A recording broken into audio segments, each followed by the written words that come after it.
Hello hi नमस्कार, आपके साथ मैं हूं आदिश सिंह राठौर। क्या आपने कभी सोचा है कि जिस मोबाइल डेटा को हम अपनी रोजमर्रा की जरूरत मानते हैं, क्या वो वाकई सस्ता है?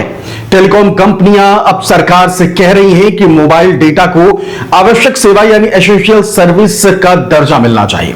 आखिर क्यों और क्या इसके बाद डेटा सस्ता होगा? आज इसी पर बात करने वाले हैं। टेलीकॉम कंपनियों का कहना है कि सरकार को एयरवेव और स्पेक्ट्रम की कीमतें कम करनी चाहिए ताकि वो अपनी सेवाएं सस्ती दरों पर दे सकें। कंपनियां यह भी महसूस कर रही हैं कि वो 5G को ठीक से मोनेटाइज नहीं कर पा रही हैं। लेकिन चौंकाने वाली बात यह है कि गांव के लोग जो शहरों की तुलना में अधिक डेटा इस्तेमाल करते हैं, वो शहरों वालों के मुकाबले ज्यादा पैसे चुकाते हैं।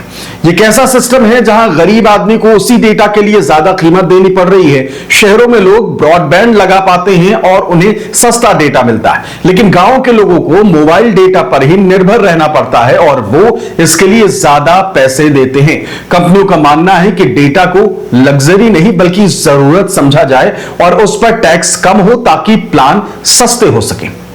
दोस्तों, एक और चिंताजनक बात यह है कि आज भी भारत में 20% लोग कीपैड वाले 2G मोबाइल फोन इस्तेमाल करते हैं। भले ही कुछ लोग अपनी मर्जी से ऐसा करते हो, लेकिन बहुत से लोग मजबूरी में ऐसा कर रहे हैं। या तो उन्हें स्मार्टफोन इस्तेमाल करना नहीं आता, या उनके पास स्मार्टफोन खरीदने के पैसे हैं नहीं, या फिर उनके पास नेटवर्क का एक्सेस नहीं। ऐसे में जब हम 6G की बात कर रहे हैं, तब भी 20% आबादी 2G पर टिकी हुई है। सरकार की कई बेसिक सुविधाएं और स्कीमें ऑनलाइन हो गई हैं। ऐसे में लोगों तक डिजिटल पहुंच ना होना एक बड़ी समस्या है। मेरा मानना है कि अब 2G को खत्म कर देना चाहिए। और यहां मेरा सवाल आपसे है, क्या आपको लगता है कि मोबाइल डेटा अब सस्ता होना चाहिए? क्या एयरवेव और स्पेक्ट्रम की कीमतें कम नहीं होनी चाहिए? और क्या गरीबों को मोबाइल डेटा सस्ते में मिलना चाहिए? अगर आप मेरी बात से सहमत हैं तो कमेंट सेक्शन में अपनी राय जरूर लिखें। आप क्या सोचते हैं वो लिखिए। कंपनियों को सिर्फ कॉलिंग वाले प्लान भी सस्ते करने चाहिए। सिर्फ 50 रुपए या उससे भी कम में वैलिडिटी प्लान्स भी होने चाहिए। अभी तो कुछ और प्राइस हाइक आने की खबरें आ रही हैं। देखते हैं आगे क्या होता है। इस पर हम आपको अपडेट लगातार देते रहेंगे। लेकिन यहां एक और जरूरी बात है जो आप सभी को बताना है। जिस तरीके से कहा जा रहा है कि गांव के लोग ज्यादा डेटा इस्तेमाल करते हैं या फिर वो ज्यादा पैसा इसलिए देते हैं क्योंकि उनके पास मोबाइल से ही इंटरनेट चलाने का ऑप्शन होता है। वहीं शहर की अगर बात करें तो शहर में लोग ज्यादातर वाईफाई का इस्तेमाल करते हैं। उनके पास वाईफाई एक लगा दिया वाईफाई और पूरा घर उससे वाईफाई चला रहा है, पूरा घर उससे इंटरनेट चला रहा है। अब वही आदमी जब घर से बाहर निकलता है तो ऑफिस पहुंचता है। अब ऑफिस पहुंचा तो ऑफिस का इंटरनेट मिल गया। तो इस तरीके से उनके पास इंटरनेट का भरमार होता है और उनके पास वाईफाई होता है। तो जिसमें आप 500-600 का प्लान ले लीजिए और घर में अगर 8-9 सदस्य हैं तो वो सब उस डेटा का इस्तेमाल करते हैं। और खर्च कितना हुआ 5-6 लोगों के बीच में? महज 500 या 600 रुपए। और वहीं ग्रामीण लोग जो हैं वो सिर्फ निर्भर हैं उस मोबाइल में जो इंटरनेट 1.5 GB 2 GB मिलता है उस पर। और अगर उनको ज्यादा डेटा चाहिए तो उनको और ज्यादा पैसा चुकाना पड़ेगा।